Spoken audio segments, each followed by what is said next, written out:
Anita Hill told a room of entertainment industry professionals that her 1991 testimony about Clarence Thomas and the flood of UAL harassment allegations surfacing now are part of an arc that had been bending toward justice. Hill and National Women's Law Center President Fatima Goss spoke to Hollywood actors and executives Friday about how to parlay the momentum generated by the Harvey Weinstein revelations into lasting social change. Actresses Alyssa Milano and Frances Fisher and documentarian Kirby Dick were among the more than 100 guests who packed the theater at United Talent Agency for the discussion. "It is because of Anita Hill that we can say, 'This happened to me,'" Milano said. "Today we want women everywhere to know we are listening and the days of silence are over."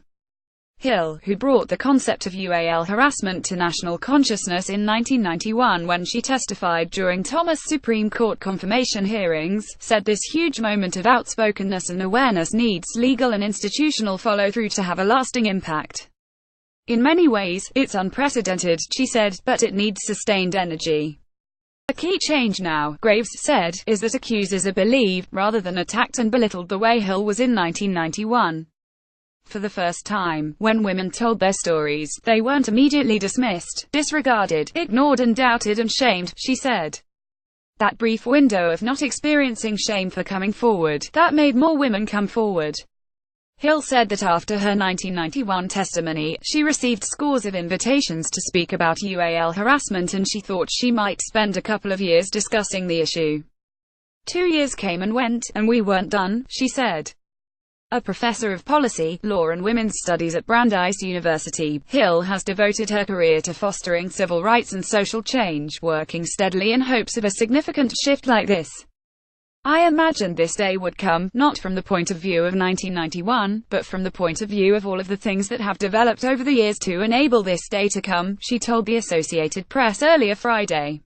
"I include in that the surge of complaints that were filed after 1991, and as importantly, the stories people started to tell their friends and their loved ones about their own experiences, whereas a generation of us came into the workplace never having heard those stories.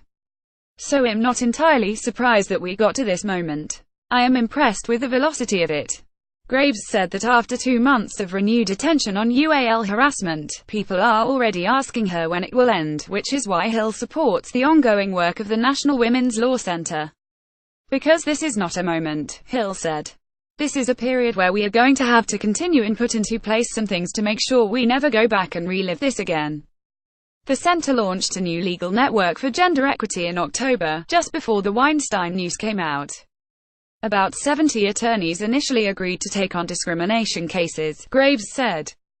Now more than 200 attorneys belong to the network, and its intake of UAL harassment cases has quadrupled. She said UAL harassment is a reflection of women's position in culture and society. "This issue of harassment and violence is deeply intertwined with women's equality," Graves said, adding that low-wage workers and women of color are among the most maligned and vulnerable. Hill said the ouster of so many powerful men accused of predatory behavior helps dispel myths about who is a harasser. "It might be the morning newscaster or beloved actor. It's not just the monsters," she said. "It's people we otherwise admire, people we give awards to, people we vote into office and people who sometimes many of us mourn the loss of when they're held accountable. This is a moment where we are going to have to deal with all of those things." Despite Thomas' confirmation, Hill said she never gave up hope. "I never believed 1991 was the end, and I was going to make sure in my life that I never saw that as the defining moment for me or for this issue," she said. "That's how I lived with it, and that's how I've seen it for the last 26 years. And that's how I see this moment now. I'm fortunate to be alive to witness it."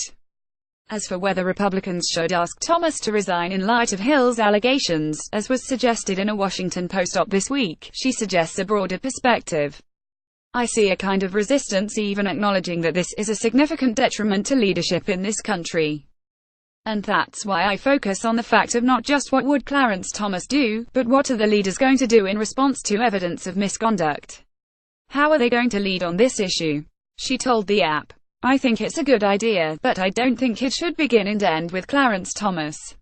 I think the leadership on both sides of the aisle needs to step up today and show women in the world that equality does matter."